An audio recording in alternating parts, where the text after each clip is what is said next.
اعوذ باللہ من الشیطان الرجیم، بسم اللہ الرحمن الرحیم۔ سورۃ المومن کا تعارف اور مختصر خلاصہ۔ سورۃ المومن جو ہے وہ قرآن پاک پارہ نمبر 24 میں آتی ہے، پارہ نمبر 24 میں، اور پارے کا نام ہے فمن ازلم۔ اور سورۃ المومن قرآن پاک میں ترتیب کے لحاظ سے 40 نمبر پر آتی ہے، 14 نمبر پر، نمبر 22 پر،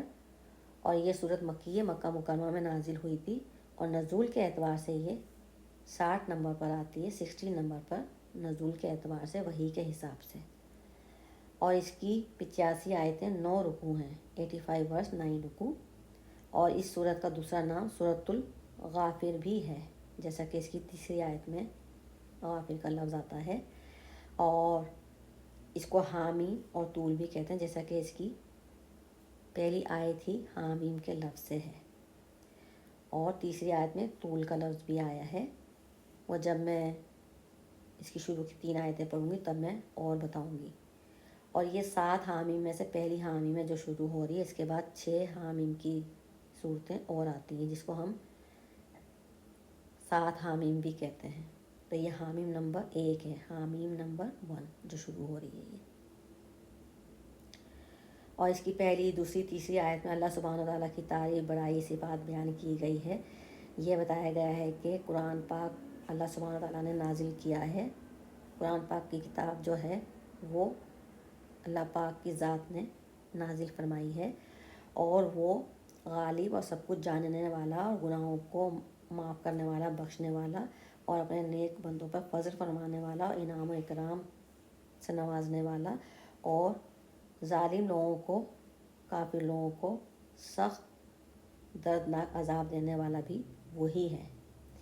اور اس کے سوا کوئی اور عبادت کے لائق نہیں، اس کے سوا کوئی اور معبود عبادت کے لائق نہیں۔ جگہ جگہ پر پہلی یہ 3 آیتوں میں بھی آیا ہے، اور بیچ بیچ میں بھی کئی جگہ پر یہ بار بار بتایا گیا ہے کہ اللہ کے سوا اور کوئی معبود عبادت کے لائق نہیں۔ اور اس میں تفصیلی سے حضرت موسیٰ علیہ السلام کا ذکر آیا ہے، حضرت موسیٰ علیہ السلام کا اور فرعون کا قصہ آیا ہے اس کے اندر۔ اس میں یہ بتایا گیا ہے کہ جب حضرت موسیٰ علیہ السلام نے فرعون کو توحید کی دعوت دی تھی تو فرعون نے آپ کی توحید کی دعوت قبول کرنے سے انکار کر دیا تھا، اور بدلے میں آپ کو اور آپ کے ساتھیوں کو قتل کرنے کا اعلان کر دیا تھا اس نے۔ تو تب حضرت موسیٰ علیہ السلام نے اللہ سبحانہ وتعالیٰ سے پناہ مانگی تھی، دعا کی تھی، تو جو کہ آپ کے حق میں اللہ سبحانہ وتعالیٰ نے قبول فرمائی تھی، اور پھر آپ کے حق میں اس سورت کی آیت نمبر 60 ورس نمبر 16 نازل ہوئی تھی، جو کہ یہ ہے، وَقَالَ رَبُّكُمُ ادْعُونِي أَسْتَجِبْ لَكُمْ إِنَّ الَّذِينَ يَسْتَكْبِرُونَ عَنْ عِبَادَتِي سَيَدْخُلُونَ جَہَنَّمَ دَاخِرِينَ۔ ترجمہ: اور تمہارے رب نے فرمایا کہ مجھ سے دعا کرو، میں تمہاری دعا قبول کروں گا، بے شک وہ جو میری عبادت سے تکبر کرتے ہیں تو ان قریب وہ ذلیل ہو کر جہنم میں دھکیلے جائیں گے۔ بے شک یہ جگہ اس میں بھی آیا ہے، اور جگہ جگہ پہ کافروں کے بارے میں بتایا گیا ہے کہ ان کے ساتھ کیا ہوگا اور کتنا دردناک ان کو آخرت میں عذاب دے گا اللہ سبحانہ وتعالیٰ۔ بے شک اور اس میں پھر اللہ سبحانہ وتعالیٰ نے فرعون کے گروہ میں سے ایک انسان ان کے فیور میں، ان کی حمایت میں بھیجا تھا، مسلط کر دیا تھا، جس نے چھپ کر پہلے سے ہی ایمان لے آیا تھا، حضرت موسیٰ علیہ السلام پہ ایمان لے آیا تھا، توحید کی دعوت قبول کر لی تھی، مگر وہ چھپ کے کرتا تھا عبادت وغیرہ جو بھی، مگر اس نے اپنے گروہ میں کسی کو بھی نہیں بتایا تھا کہ وہ ایمان لے آیا ہے، چھپ کے عبادت کرتا تھا۔ لیکن پھر اس دن وہ ظاہر ہو گیا تھا، اور پھر ان کے ساتھ ہو گیا تھا، حضرت موسیٰ علیہ السلام کا ساتھ دیا اس نے، ان کے ساتھیوں کا ساتھ دیا، اور توحید کی، اللہ کے رسول کی توحید کی گواہی دی، ان کے فیور میں بولا، وہ حمایت کری اور ان کے فیور میں بولا، لڑا، تو تب مومن نام رکھ دیا تھا اس آدمی کا، اور مومن مسلمان کہا گیا تھا اس کو، اور اس لیے اس سورت کا نام سورہ مومن رکھا گیا ہے، اس مومن انسان کے اوپر اس سورت کو سورہ مومن کا نام دیا گیا تھا۔ سبحان اللہ۔ اور اس میں یہ بتایا گیا ہے کہ کیسے اللہ سبحانہ تعالیٰ نے حضرت موسیٰ علیہ السلام کو طوفان سے بچا لیا تھا، اور فرعون کو کیسے طوفان میں غرق نیست و نابود اس کو، اس کے لشکر کو غرق کر دیا تھا۔ بے شک بے شک، اور اس میں جگہ جگہ یہ بتایا گیا ہے کہ کافروں کو کیسے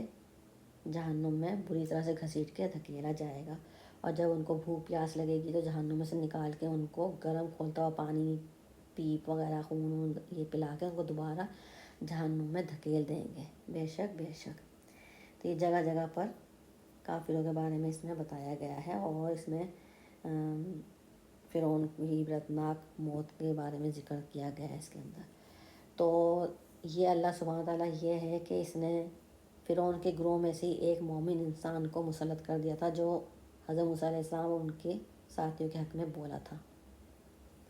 تو جب اللہ اپنی کرنے پہ آتا ہے نا تو اللہ ایسے کرتا ہے، اللہ پہلے ڈھیل دیتا ہے، پھر رسی اپنی ایک دم ہی کھینچتا ہے، پھر مہلت نہیں دیتا، سانس لینے کی مہلت بھی نہیں دیتا۔ تو میرے بچے کے ساتھ بھی تو یہی ہوا ہے نا۔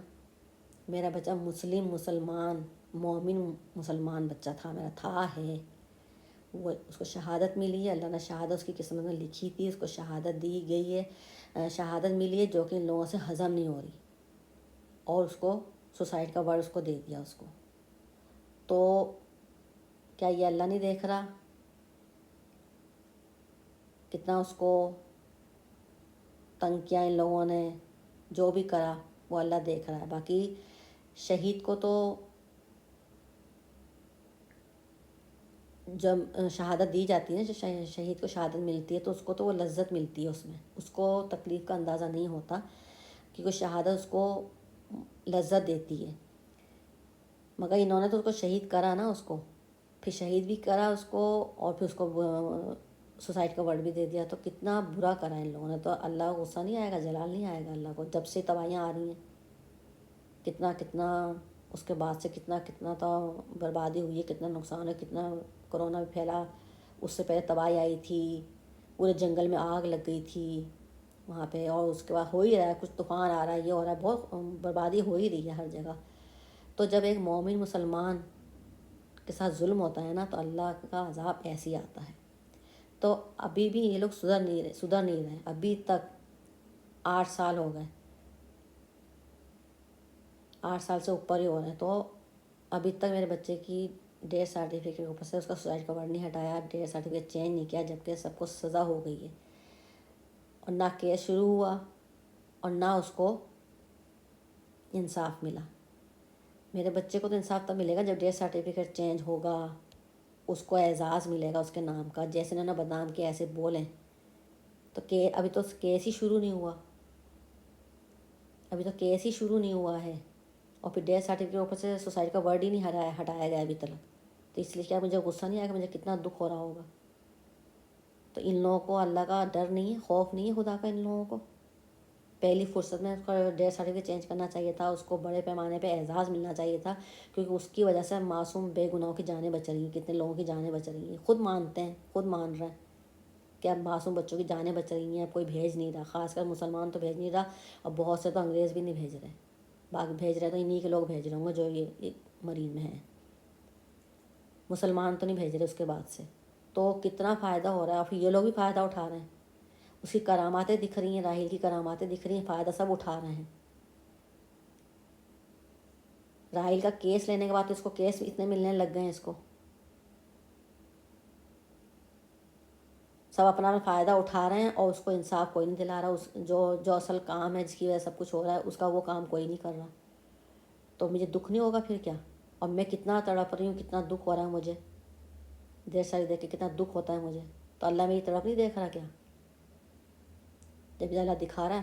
پھر جب زیادہ اللہ کو غضب آتا ہے نا تو پھر اللہ دردناک عذاب بھیجتا ہے، پھر جب وہ عذاب بھیجتا ہے تو پھر وہ یہ نہیں دیکھتا کہ کون گناہ گار ہے کون بے گناہ ہے، پھر گھن کے ساتھ گیہوں بھی پیستے ہیں۔ تو اس لیے پہلی فرصت میں اس کا ڈیٹ چینج کریں اور اللہ کے عذاب سے ڈریں۔